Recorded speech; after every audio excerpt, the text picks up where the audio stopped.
Drôle d'époque, Éric Revel. Bonjour Éric. Bonjour Patrick, bonjour Alors, à tous. drôle d'époque parce que pour la première fois, des syndicats de policiers appellent les citoyens, les acteurs de la sécurité à manifester ensemble samedi prochain dans plusieurs villes du pays. Oui, dans une vingtaine de villes.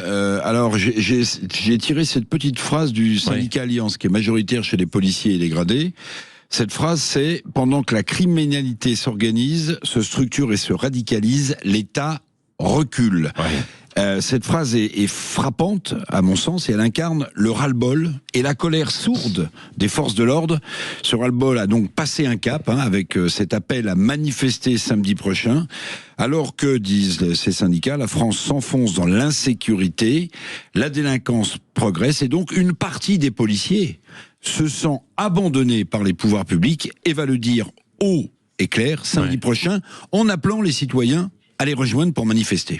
Quelles sont les raisons quand même de ce malaise qui semble profond chez les policiers, Éric? Alors, je les classe en deux catégories. Il y a les motifs, les raisons conjoncturelles, mais qui deviennent en fait structurelles. C'est par exemple le manque d'effectifs suffisants, la vétusté des commissariats, même si un certain nombre de commissariats neufs ont été inaugurés en 2025, des logiciels de prise de plainte ou de renseignement qui sont totalement dépassés, disent les policiers, une crise de l'investigation des crimes et des délits.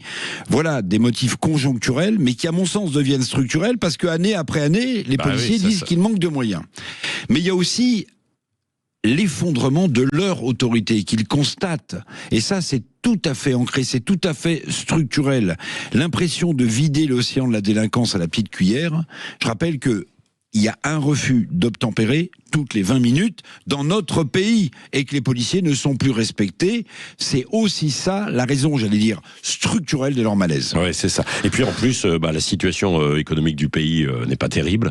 Il y a une instabilité globale qui finalement n'améliore pas, ne permet pas d'améliorer la situation. Bah oui, la situation budgétaire, vous voulez dire. Bah oui, à l'heure où la France n'a toujours pas de budget définitif, voté au Parlement, il faudra encore attendre la navette via le Sénat.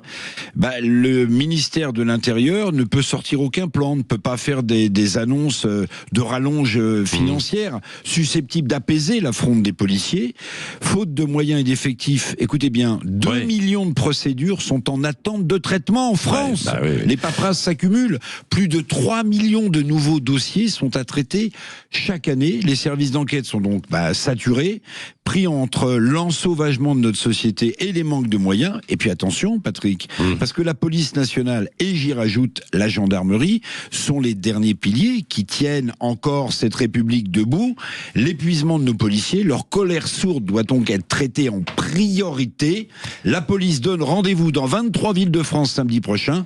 À Paris, le cortège s'élancera à 11h, place de la Bastille, pour rejoindre la place de la Nation. Bon, je ne sais pas si ça va mobiliser, parce que on le dit souvent, on se mobilise, on manifeste sous le coup de l'émotion quand il se passe effectivement un acte, un drame.